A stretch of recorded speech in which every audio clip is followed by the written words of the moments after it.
In a way, this particular video is a twofolder. In the past, we have discussed situations abroad where we say, be very careful while traveling. Know the laws of the countries you are visiting. Know what is illegal and what is legal when traveling. Do yourself a favor before you take a trip abroad. Take some time. Take about a month, and I really mean this. Take about a month before you go, and look over the laws, and understand from your medications to your toiletries to your, if you're carrying any electronics, make sure what is on your person is legitimate. Know the laws. If you're planning to go there as a videographer or a photographer, anything of that nature, note the rules, what you can film and what you can't film. Now, on the other hand, you have censorship that goes on as far as some of these laws of, what is considered obscene. Some countries have many different definitions. A lot of them I don't agree with. We've seen situations where people are in bikinis, and some bikinis are obscene to certain countries. I mean, we've had situations even here in the United States where thong bikinis are frowned upon in certain places. I mean, this does happen. One of the things, and we talk about, and even my wife, she likes some of the videos that come out of Thailand. There are some of our YouTuber friends out there in Thailand. They like to show their country, the bright side, the dark side, the beautiful side of Thailand. Now, and you would think that this is for a country that basically that is into heavy censorship. You would not think they would be arrested for this in another country. Thai police arrest Chinese production unit for obscenity. No, what the heck, I'll laugh anyway. This is off of XBiz. Thai police arrested 4 people this was back last month, on Friday in Nan Jom Tin, a beach town in the Sattahip district in eastern Thailand, charging them with illegally shooting an adult content in a contrivance of Thai obscenity laws. Those arrests include a Chinese director named Lee or Lai, his translator, and 2 unidentified Thai nationals, 1 male, 1 female, both in their 20s, who are allegedly performing in the scene. All 4 have been charged with producing pornographic material, and all of their equipment has been impounded. Thai police claim they first learned of the shoot when they seized the computer of a Chinese citizen in Chotbur province, who had previously been arrested and accused of cyber crimes. According to the police, forensic analysis of the computer revealed the information about the shoot in the South China Morning Post.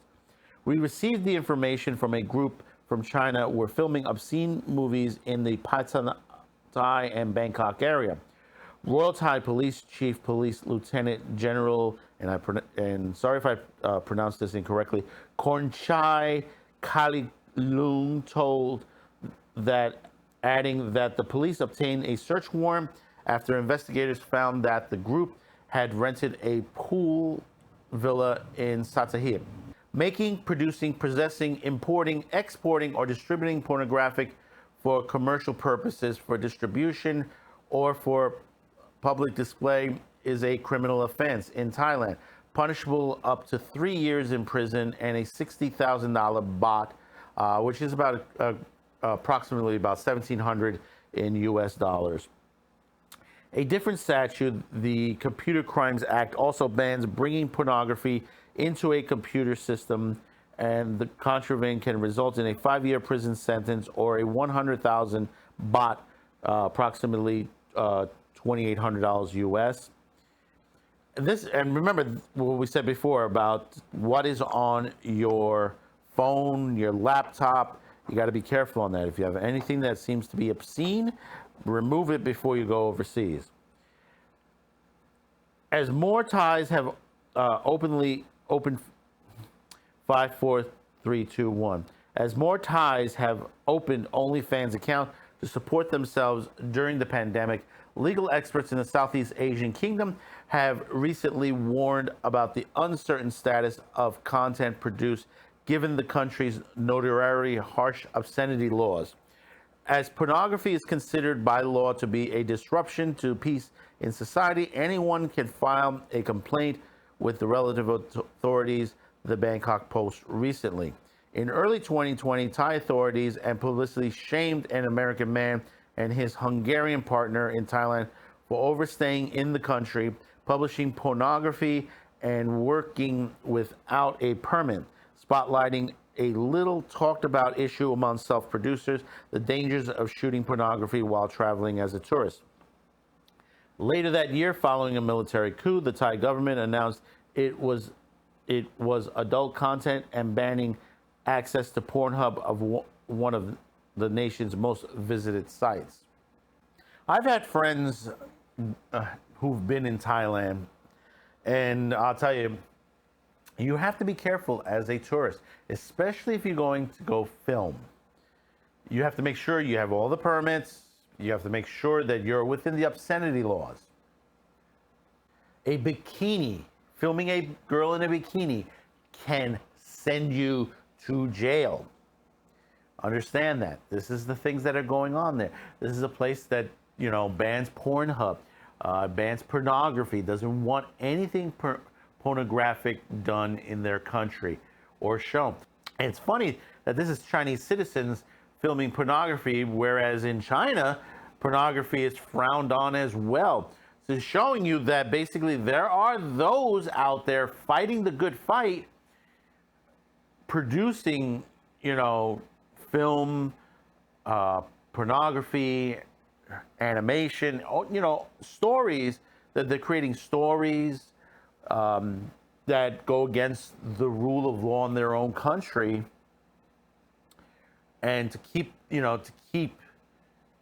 the fight going when it comes to this. We discussed the revolution, because most people don't realize we are in a fight. We are in a big fight when it comes to, and this is a worldwide situation. We do have the beliefs here in this country, our amendments, but we've been seeing the amendments being violated by those who want to take control of the situation. We've already seen this in the news. We've seen, situations where the press have been raided by the FBI in their own homes.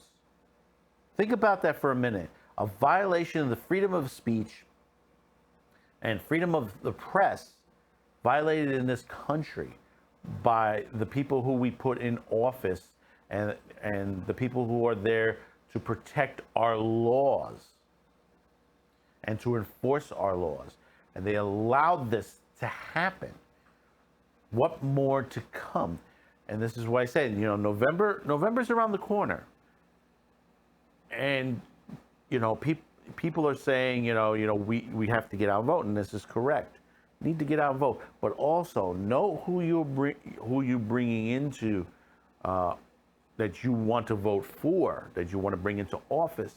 Are they going to respect the rule of law? Are they going to respect you and the wishes that you put them there for, to help the community, not to help line their own pockets? Because a lot of times that's what this is. A lot of the censorship is people lining their pockets that are in government or in businesses. You know, the term crony capitalism comes into play. Big difference than capitalism itself. You know, people say they want to get rid of capitalism. No, no, no. It's crony capitalism you have to get rid of. And then, of course, you have countries that are just basically using religion. That, you know, and this is why we have the separation of church and state for a reason. Even though it was a religious folk that came to this country from being persecuted from overseas. You know, a lot of the pilgrims and stuff that came over here because of that. And those people created a government that we see today. You know, people, you know, criticize the government, you know, as far as our laws, the Constitution, the Bill of Rights. But look overseas. Look at what people are going on over there, especially like places like Thailand and China and Russia. You know, you can't express yourself. Now, see, the thing about it is, the article says pornography, but as far as what were they shooting, they never go into what were they shooting. You know, could they have been making a film with bikini-clad babes and action and stuff like that? It's a possibility. You know, we've seen movies like this in the 80s and 90s, you know, where they, you know, a lot of sex appeal on there. Even in the martial art films, stuff that was coming out of Hong Kong, you had sexy girls, you know, that were, you know, doing martial arts, fighting. You know, you had, you know, China O'Brien, that series on there, which was really, really good, and many others that came out of that, you know, era. Was it that kind of a movie? We don't know. We really don't know. All we know is what the police have told us and what the media has said in the papers on here. So tell me what your thoughts upon this. And I know, and I say this again, I know a lot of you guys on BitChute that, you know, you're very religious and you don't like pornography, and you're going to say, you know, let them burn in hell, you know, all those situations. But understanding from a perspective that, what if it was something else, something that wasn't pornography, but the country considered it pornography? And you have to put the thoughts on there. You know, what makes something pornographic? What are the reasons why something is pornographic? And that's the thoughts you have. And, you know, it's the same thing that I discussed with anime. You know, what is the difference between the anime and the hentai? You know, is Redo the Healer a hentai? I wouldn't think so. I think it's almost a borderline. You know, because you have to remember, there are R-rated movies in this caliber that are similar to Redo the Healer. So you have to ask yourself, who is the arbiter of this censorship? Who's the arbiters that are considering this obscene? And sometimes you'll be surprised who's behind that curtain that you're told not to look into. So once again, comment, subscribe, like, share. We'll see you on the next one. Thank you for tuning in. Bye-bye now.